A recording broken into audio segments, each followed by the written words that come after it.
الكريم أما بعد فأعوذ بالله من الشيطان الرجيم بسم الله الرحمن الرحيم إلا الذين تابوا وأصلحوا وبينوا فأولئك أتوب عليهم أنا التواب الرحيم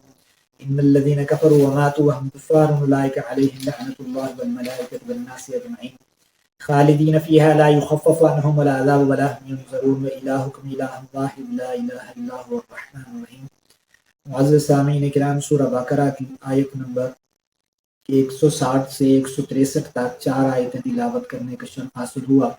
فرمائے الذین تابوا، وہ لوگ جنہوں نے توبہ کی اور اپنی اصلاح کی، وبینوا اور حق کھول کے بیان کیا، فاولئک اتوب علیہم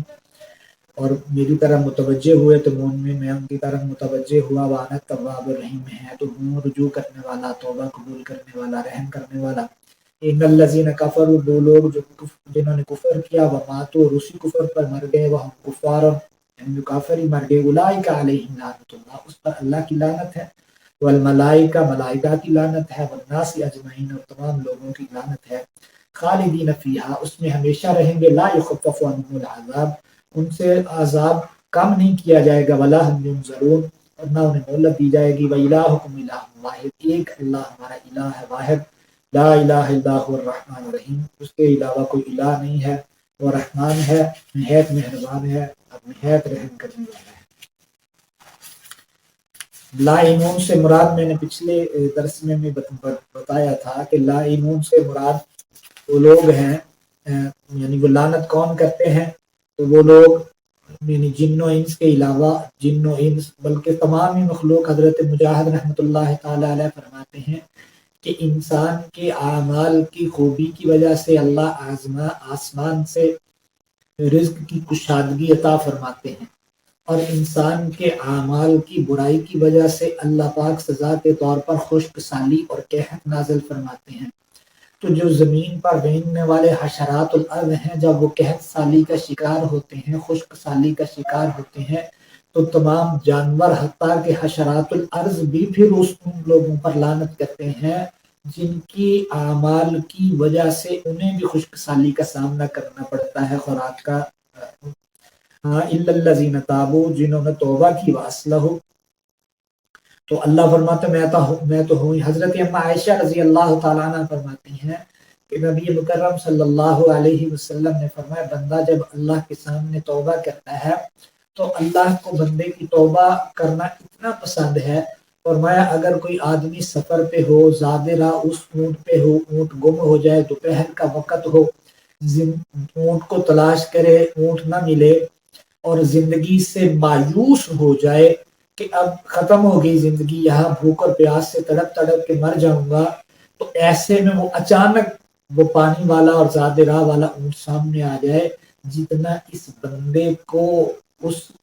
زندگی کے اس اونٹ کے ملنے سے زندگی کی اور اونٹ کی خوشی ہوتی ہے، اللہ کو اس سے زیادہ خوشی اپنے بندے کی توبہ سے ہوتی ہے. اسی طرح فرمایا ان الذین کفروا وماتوا، اور جن لوگوں نے کفر کیا اور کفر کی حالت میں مر گئے تو وہم کفار اولئک علیہم، اس پر اللہ کی لعنت ہے اور فرشتوں کی لعنت ہے. اور یہ اب لعنت کے بارے میں مفسرین اور فقہاء کرام نے بیان فرمایا کہ کس پر لعنت کر سکتے ہیں اور کون لعنت کر سکتا ہے. فرمایا یہاں پر ان آیات سے یہ بات واضح ہوتی ہے کہ ہر ایک پر لعنت نہیں کر سکتے. ہاں ان لوگوں پر لعنت کر سکتے ہیں جن کو اللہ نے لعنت جن پر کی، اللہ کے رسول صلی اللہ علیہ وسلم نے لعنت فرمائی، جیسا کہ صحابہ کرام کو برا بھلا کہنے والے پر اللہ کے نبی صلی اللہ علیہ وسلم نے فرمایا لعنت اللہ علی شرکم. اسی طرح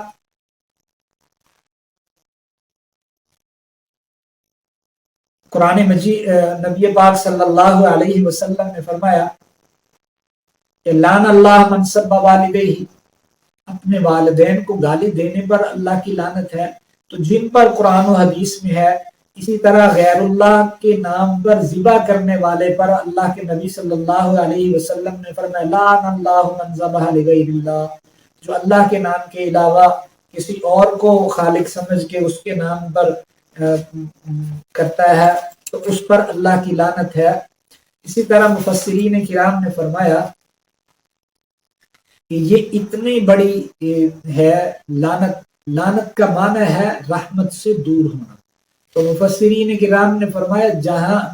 احادیث میں آتا ہے کہ جو لعنت کا مستحق ہے اسی پر لعنت کرنی چاہیے، جو مستحق نہیں ہے تو اللہ کے نبی صلی اللہ علیہ وسلم نے فرمایا جب بندہ لعنت کرتا ہے اگر کوئی اس کا مستحق ہے تو لعنت اس پہ پڑتی ہے، اگر کوئی مستحق نہیں تو لعنت آسمان پہ جاتی ہے، آسمان والے واپس بھیجتے ہیں، زمین پہ آتی ہے، زمین والے واپس بھیجتے ہیں، تو جس نے لعنت کی ہوتی ہے اسی پر لعنت جا کے لوٹتی ہے۔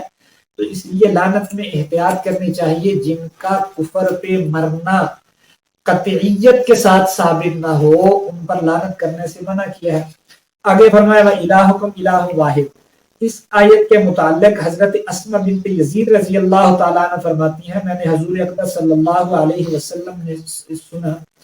کہ ان دو آیتوں میں اسم اعظم ہے، ایک وَإِلَٰهُكُمْ إِلَٰهٌ وَاحِدٌ اور دوسری اللہ لا الہ الا اللہ الحی القیوم۔ اسی طرح مفسرین کرام نے اس کی لکھی ہے، اس کا شان نزول کے متعلق لکھا ہے کہ کفار مکہ نے، حضرت عبداللہ ابن عباس کہتے ہیں کفار مکہ نبی پاک صلی اللہ علیہ وسلم کے پاس آئے، انہوں نے آ کے کہا آپ ہمارے سامنے اللہ کا نسب بیان کریں، اللہ کا اوصاف بیان کریں، تو یہ آیت نازل ہوئی اور قل هو اللہ، یہ دو سورہ اخلاص اور یہ آیت نازل ہوئی کہ اللہ ان تمام نسب سے پاک ہے، اللہ لا الہ الا ہو وَإِلَٰهُكُمْ إِلَٰهٌ، تمہارا الہ ایک الہ ہے، لا الہ الا هو الرحمن الرحیم، اس کے علاوہ کوئی الہ نہیں ہے، وہ رحمان ہے وہ رحیم ہے۔ آگے پھر صفات باری تعالیٰ بیان ہوئی ہیں، یہ لکھا ہے مفسرین کرام نے۔ حضرت شبلی کی طرف ایک قول منسوب ہے، علماء نے اس کا رد کیا ہے کہ اللہ نے جب نفی و اثبات کیا ہے، حضرت شبلی فرمایا کرتے تھے میں صرف اللہ اللہ کہتا ہوں اس لیے کہ پہلے لا الہ ہے، یہ نہ ہو کہ میں لا الہ کلمہ ادا کر لوں نفی والا اور اثبات نہ ادا کر سکوں اور مر جاؤں، تو اس لیے میں اللہ اللہ کہتا ہوں۔ مفسرین نے لکھا ہے جب لا الہ الا اللہ دونوں اللہ نے نفی اور اثبات دونوں کو نازل فرمایا ہے تو دونوں کہنے چاہیے، اللہ سمجھنے کی توفیق عطا فرمائے۔